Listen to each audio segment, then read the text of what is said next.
Hi అండి. మా పిన్ని నేను రేగుపాలెం పండగకి వెళ్ళాము. హైవే పక్కనేనండి. యల్లమంచిలి యువతల చాలా బాగా చేస్తారండి. మరింతల పండుగ మే నెలలో వస్తుంది. ఎప్పుడు లక్షవారమే వస్తుందండి. పండుగ అయితే నైటే ఉంటుంది. దర్శనానికి మాకు గంటన్నర టైం పట్టింది. కోలాటం కూడా చేస్తున్నారండి.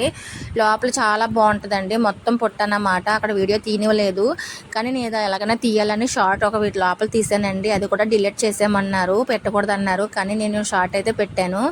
అయితే దర్శనం అయిపోయిన తర్వాత ఇక్కడే అన్నప్రసాదాలు కూడా మేము తినేసాము. తినేసిన తర్వాత మా చిన్న తమ్ముడు వాళ్ళ అత్తారు ఇంటికి వెళ్ళామండి. అక్కడైతే 2-3 గంటలకి మాకు బూర్లు గారెలు పెట్టారండి. ఇక్కడ ఎక్కడ చూసినా బూర్లు గారెలే పెట్టారండి. మా పిన్ని వాళ్ళ తోటికోళ్ళు అందరూ ఈ ఊర్లోనే ఉన్నారు.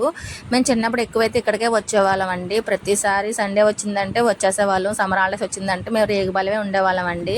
చాలా బాగుంటుంది రేగుపాలెం. మా ఫ్రెండ్స్ అందరం కూడా కలిసామండి.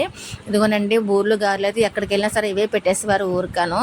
పండగ అయితే బాగా ఈవినింగ్ చేస్తారండి. మార్నింగ్ ఏం ఉండదు. ఈవినింగ్ చాలా బాగుంటుంది పండగ అయితేని. ఇప్పుడు మా పిన్ని వాళ్ళ తోటికోళ్ళ వాళ్ళ ఇంటికి వెళ్ళాము. చిన్న తోటికోళ్ళ వాళ్ళ ఇంటికి వెళ్ళామండి. అక్కడ కూడా బూర్లు గారెలు పెట్టారు.